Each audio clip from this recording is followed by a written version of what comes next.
mon Dieu, Neil, il respire encore. Pourquoi est-ce que t'as fait ça? Je sais pas, Anna, je suis vraiment désolé. Voici Anna Lee Gage. Elle vient de retrouver son petit ami abattu dans leur cuisine par un ami en commun. J'ai juste cru que c'était une lampe de poche. C'est un déclencheur, mec, c'est un putain de déclencheur. D'abord, les policiers pensent qu'il peut s'agir d'un coup de feu accidentel. Mais à mesure que les enquêteurs creusent plus profondément, ils vont découvrir un triangle amoureux complexe où chaque personne cache un sombre secret. Le timide, un enfant calme qui va devenir maléfique. Je comprends pas si c'était parce qu'il était comme en colère. Il ne fréquente jamais personne, il est très calme.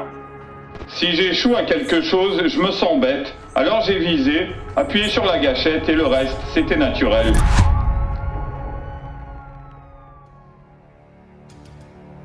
Aux premières heures du 31 décembre, la veille du Nouvel An, le service de police de Lake Stevens reçoit un appel terrifiant. Au bout du fil, Anna Lee Gage, âgée de 23 ans. Elle regarde avec horreur son petit ami saigner suite à une blessure par balle à la poitrine.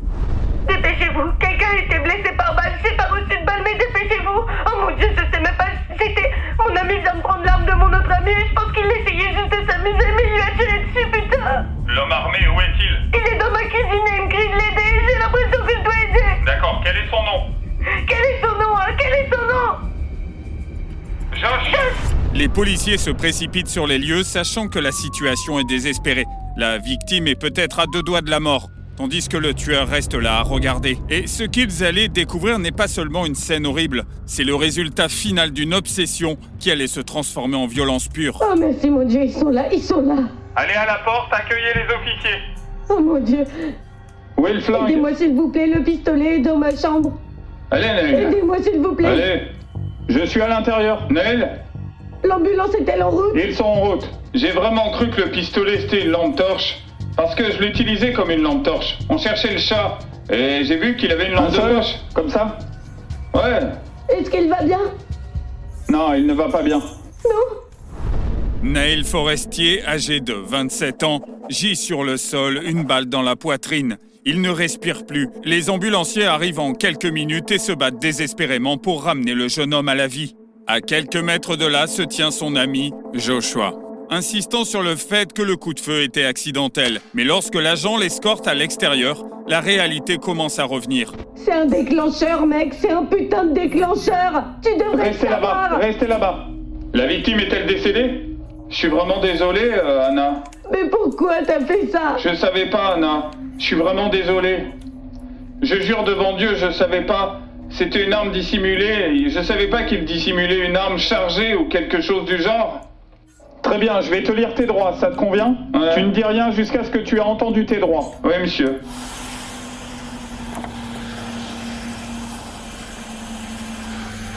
Faut que j'aille au boulot, là, bientôt, dans quelques heures. Je sais, mon pote. Tout ce que Joshua peut dire, c'est « je suis désolé ». Mais ce qui surprend immédiatement l'agent, c'est qu'il n'a même pas l'air contrarié. Tout ce qui l'inquiète, c'est qu'il travaille bientôt. Et il ne semble pas particulièrement ivre non plus. Ce qui amène les policiers à soupçonner qu'il cache quelque chose de bien plus sombre. Joshua a insisté sur le fait qu'il s'agissait d'un accident depuis le début. L'agent se tourne vers le seul témoin, Anna. Mais ce que Anna va révéler aux officiers va démanteler les affirmations de Joshua, montrant clairement qu'il ne s'agit pas d'un simple accident entre amis. Joshua était en réalité un vrai harceleur, et elle le connaissait à peine. Je vais t'emmener jusqu'à la voiture et t'aider à démarrer la rédaction d'une déclaration. Non, je vais juste fermer la porte.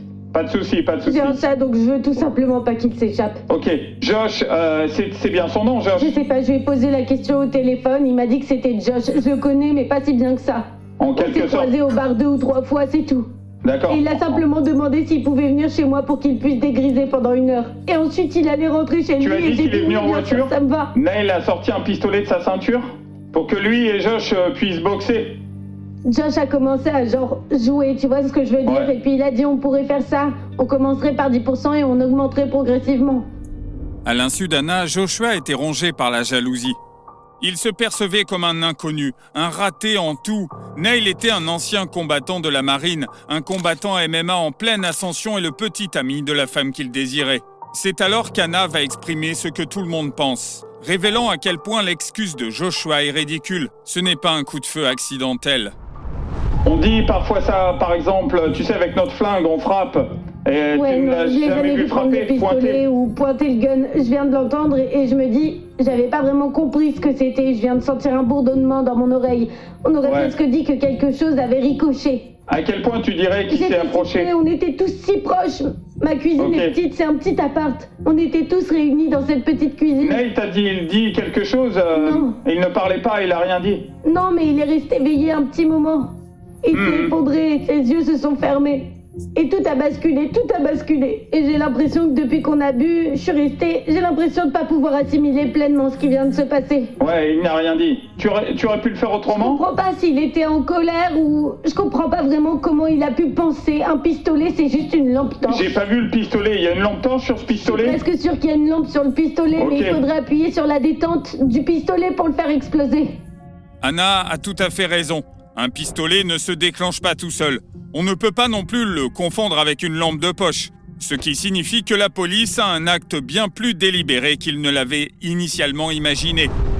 À présent, Joshua arrive à la prison du comté de Snohomish, où il sera détenu pendant des heures pendant que la police rassemble les preuves. Pendant cette période, la culpabilité commence à ronger Joshua. Il sait que Neil ne méritait pas ce qui s'est passé. Et il devient terrifié à l'idée que la police ne croit pas à sa version des faits. C'est alors que les nouvelles dévastatrices reviennent au devant de la scène. Malgré tous les efforts des secouristes, Neil Forstier est décédé. Neil était un homme religieux avec un profond amour pour son pays. Il a servi dans la marine et a ensuite poursuivi une carrière dans la MMA. Neil aimait rendre les gens heureux. C'est pourquoi il a essayé de se lier d'amitié avec Joshua. Ce qui lui est arrivé n'est qu'encore plus tragique. Joshua était en détention et les détectives se lancent dans une course contre la montre pour rassembler chaque pièce du puzzle avant de l'interroger. Ils contactent la barmaid qui a servi les boissons au groupe quelques heures avant que la fusillade éclate. Elle connaît bien les 3 habitués du bar et bizarrement, elle est plutôt du côté de Joshua. Donc normalement, tu vois qui ils sont. Ce que t'appelles les irréguliers. Est-ce qu'ils Ouais. viennent généralement ensemble? Ou bien ont-ils l'habitude de passer du temps ensemble? Josh ne traîne pas trop vraiment avec n'importe qui. Il est plutôt très calme. Et honnêtement, je pense qu'il apprécie peu d'avoir quelque chose du genre, d'être derrière la personne. Je ne m'attendais vraiment pas à entendre ça. La barmaid est choquée d'apprendre ce que Joshua a fait, ce qui peut laisser supposer que finalement ce n'est peut-être qu'un accident tragique. Mais ce qu'elle s'apprête à révéler va laisser présager un motif beaucoup plus sombre pour Joshua. Cet enfant timide peut devenir maléfique en un clin d'œil. Le week-end dernier, il est effectivement allé passer du temps avec Anna. Elle est du genre très sociable. Comme ça. Sortant? Elle était comme ça. Tu la qualifierais peut-être de coquette? Elle est aguicheuse. D'accord. Elle est, ouais. La nuit où cela s'est produit, elle a commencé à danser avec lui. Et je vois bien Danser cela. avec Josh ou danser avec Neil? Danser avec Josh. Oui, comme un contact physique direct, genre corps à corps en Ouais. quelque sorte. Ouais, mais personne ne semblait contrarié. Neil T'as n'avait vu pas l'air Anna en en train colère. de se bécoter avec Josh tout court ou juste pour danser? J'ai pas vu ça, mais cela m'aurait surpris. D'accord. Et t'as déjà entendu Josh exprimer tout type de ressentiment envers quelqu'un dans le bar ou Anna tout court? Ouais, non, genre, il fixe beaucoup du regard, mais ça a pas l'air genre flippant. Il est juste observateur et Ok. calme. Il savait parler aux gens, mais non. Neil est vraiment quelqu'un de très gentil. Et Josh est vraiment adorable lui aussi. Ouais. Et je ne voyais pas où était le malaise. Fort d'une compréhension plus claire et dynamique du groupe, les détectives espèrent en avoir assez pour obtenir des aveux de Joshua. 4 jours après l'arrestation, les détectives l'emmènent pour l'interrogatoire. L'inspectrice chevronnée Christine Pamel dirigera l'enquête. Elle sait exactement comment gérer ce type de suspect. Elle utilise les propres insécurités de Joshua contre lui et Parnell va découvrir des sentiments refoulés pour Anna et le véritable motif.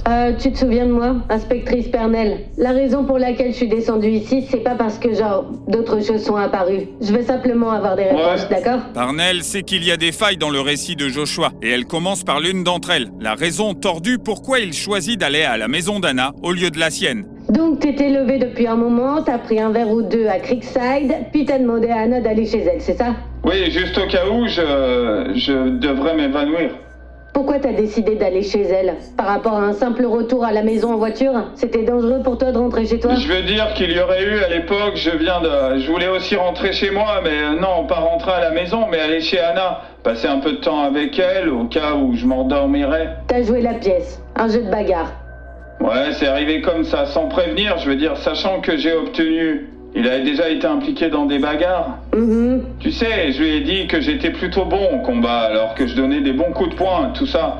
Et puis, j'ai reçu des messages indiquant qu'il ferait mieux que moi. Parce que ça fait mal, n'est-ce pas? Non, ça m'a pas blessé. Ah non, t'as dit que ça faisait mal, que ça t'a coupé le souffle. Il m'a frappé, ça m'a repoussé. J'avais un peu de mal à respirer. Ouais. Un petit moment.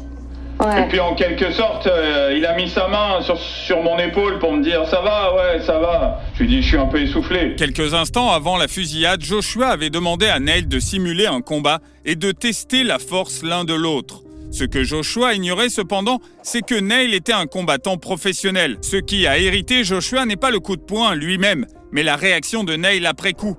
Il posa simplement la main sur l'épaule de Joshua et lui a demandé si ça allait. Un geste qui a renforcé le sentiment d'impuissance de Joshua. Mais autre chose attire l'attention du détective Parnell. Parle-moi de la dernière fois que t'as reçu un coup de poing dans le ventre comme ça. C'était le retour quand j'étais au collège. D'accord.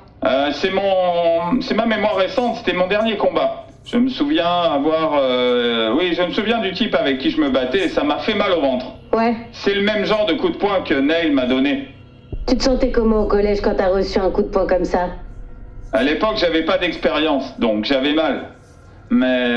Je veux dire, on dirait que tu t'es un peu chauffé. Et parfois, quand il se passe quelque chose, ça nous rappelle une expérience passée. C'est un peu comme si on était de retour dans cette expérience précédente. T'as ressenti ça? Pas nécessairement, pas vraiment. J'étais sur le point, je me suis mis à genoux, comme j'ai fait par le passé. Mais je me suis accroché, bon... Le pistolet était, je suppose, sur le comptoir devant toi. Ouais. Le coup de poing de Neil a déclenché un souvenir refoulé chez Joshua. La dernière fois qu'il a été touché à l'estomac, même s'il refuse de l'admettre. Le détective ne s'arrête pas là. Elle continue d'interroger sur la véritable raison qui l'a poussé à tirer sur Neil, réfutant la théorie de l'accident. Qu'est-ce qui te passe par la tête à ce moment-là, précisément? T'es genre penché sur le comptoir et t'essaies de reprendre ton souffle? Que fais-tu? À quoi tu penses? Qu'est-ce que tu ressens? Qu'est-ce que tu penses? Raconte-moi tout. J'ai été un peu surpris, mais je disais, waouh, ce type s'est donné des coups de poing, tu sais. Ouais. J'étais impressionné par la force de ses coups. Je n'aime pas échouer, dans quoi que ce soit. Si j'échoue à quelque chose, je me sens bête. Et donc après être passé par ce processus de pensée, j'ai fait les 100 pas dans la cuisine, pour avoir fait les 100 pas un petit moment, et puis j'ai vu le pistolet, et le reste s'est déroulé naturellement. T'as dit la dernière fois que tu savais que t'étais un peu contrarié. Qui t'est frappé aussi fort, n'est-ce pas? Eh bien, j'étais pas contrarié, non. J'étais comme surpris. J'ai baissé les yeux vers le plan de travail et j'ai vu le pistolet. Et du coup, j'étais curieux de savoir comment ça marchait avec la partie lampe torche. Mais le pistolet s'est mis en route et je pensais que le canon, c'était une lampe torche. Ton objectif, c'était d'appuyer sur la détente et tirer un coup de feu, d'accord? Parce que tu venais de recevoir un autre coup de poing. Par ce type qui couche avec une fille, avec qui t'avais envie de coucher. Si on est honnête, c'est ça, n'est-ce pas? Alors j'ai visé, et j'ai appuyé sur la détente. Et ce qui s'est passé après m'a vraiment choqué.